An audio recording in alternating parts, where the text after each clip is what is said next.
श्रीमान उद्धव ठाकरेजींचं भाषण, त्या शाब्दिक कोट्या, तेच टोमणे, तीच रटाळ भाषा, याच्या पलीकडे काय होतं भाषणात?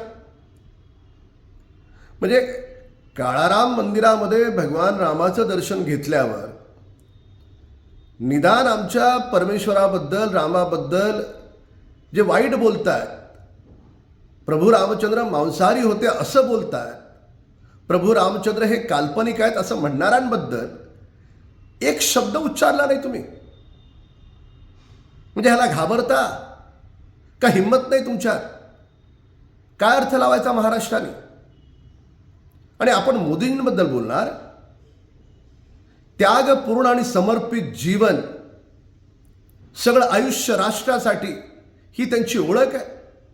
महाराष्ट्र आणि देश त्यांच्यावर प्रेम करतोय. आपली काय स्थिती आहे?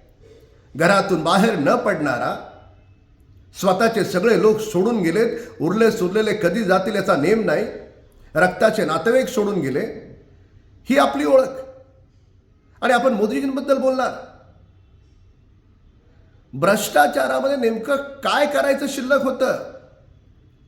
कोविड काळात मुंबईला लुटून खाल्लं.